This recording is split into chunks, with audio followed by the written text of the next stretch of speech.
All right, ladies and gentlemen, I'm back. Hey, when the creative spark hits, you gotta take advantage of it. So, 2 podcasts in 2 days. What the hell is this all about? Well, as I was walking Lucy last night, I was filled with an immense amount of gratitude.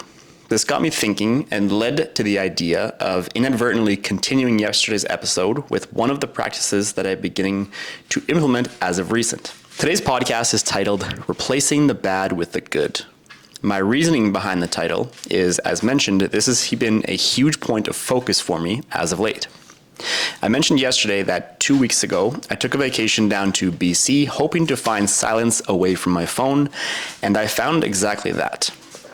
I wanted to talk about a journal entry from my 3rd day on the trip, and it goes as follows. I never replace the negative with positive, ? I must begin bringing awareness with positivity, not neutral awareness followed by more negativity. Awareness may be the first step to creating change, but awareness followed by action is where the magic happens. One line below this, I even wrote, "Well done, Max," with a smiley face beside it. Corny, I know, but this is technically a huge step in the right direction for me.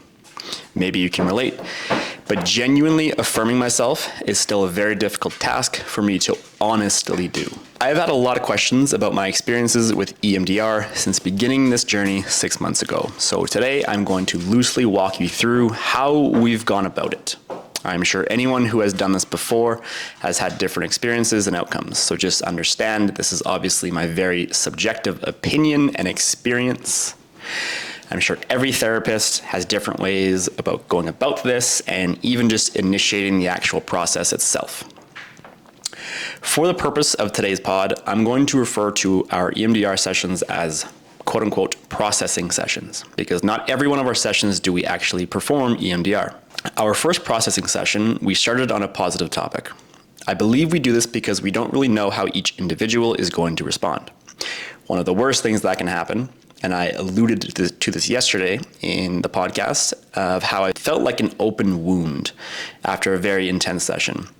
And when re-entering the world after a heavy session like that, it can actually be re-traumatizing in its own right, depending on what comes up during the EMDR processing, which is why it's always good to sort of quote unquote test the waters before going into more emotionally exhausting topics. So if you ever have been on the fence, just understand that, the first session you see that therapist, it's not going to be this crazy, ultra intense session. So just keep that in mind, is that they will ease you into it. And obviously, as you develop trust with the therapist as a whole, right, you guys can get deeper and deeper into specific topics. The first exercise Stu had me doing is painting a picture of what makes me happiest. If you've ever seen Happy Gilmore, picture Adam Sandler's Happy Place. The reason behind this is likely more than one, but as far as I'm aware, one of the reasons is it acts as a safe space for you to go to whenever you need, whether it be in the midst of a very heavy session or just on a daily basis whenever you're going through some heavy feels. For me, this picture looks something like this. I'm on a beach. It's around dusk and the waves are flowing in. I'm sitting beside a fire, and beside me is Lucy munching on a stick. For those who know Lucy, you'll understand why. We are both there, content, letting the waves wash in and out. This is the exact visual I've been going back to whenever I remember to, and it's been profoundly impactful on whatever current state of mind I am in. I am leading with this story because while I was in Invermere, I caught myself painting a new happy place. I was sitting in the Airbnb backyard the one afternoon.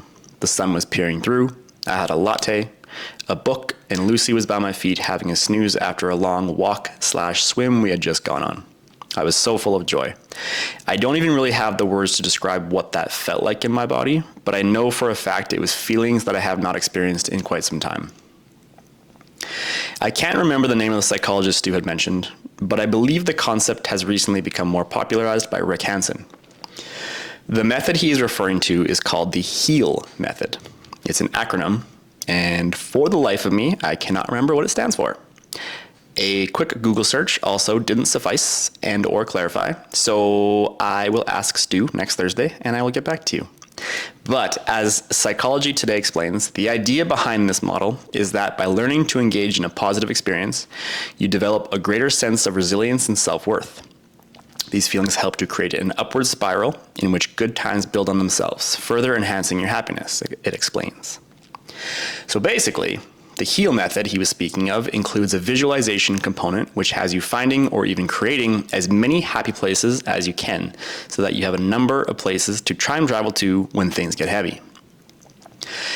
The coolest thing to me about this was that we hadn't actually discussed any of this before going on vacation. I know I had intentions of finding silence, but I sure didn't think I would be intuitively practicing this way of thinking.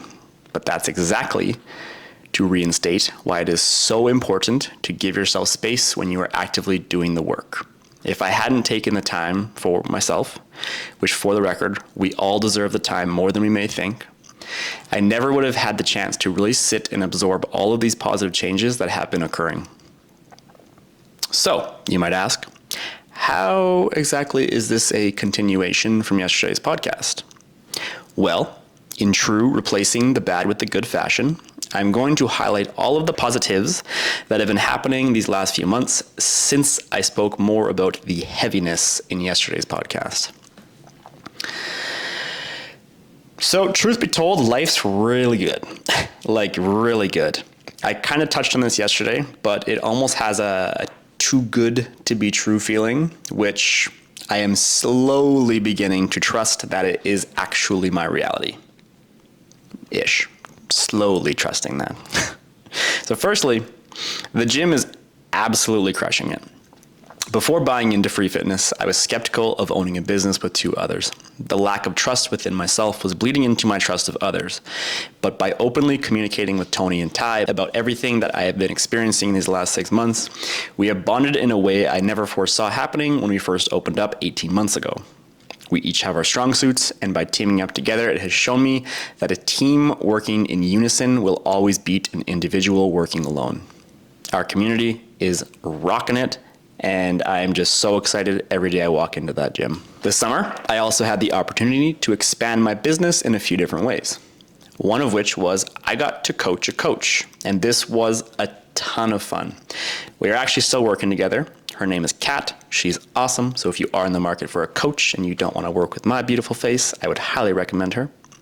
And to be honest, I can't believe how much I enjoyed the coaching that goes into developing someone else's business. It was totally different from what I'm accustomed to in regards to working with clients, focusing more on strength gains, weight loss, things of that nature. So it was really cool to get out of my own comfort zone and experience something like that. And in the future, it is something that I would like to do more of. I don't think I'll ever expand it into a group coaching thing, but I would like to do it on a one-on-one basis because I think I can really help individuals in the training industry develop businesses. Also, this one's pretty exciting. I have an editor now. Truthfully, even just saying that makes me feel like an imposter. But it's my reality. And sometimes your feelings just simply are not true. I've reached a point in my businesses that optimizing my coaching capabilities, I need to have more time freed up from editing and things like that so I can continue to grow myself and grow my businesses to make sure all of my clients remain as satisfied as possible with the service I provide.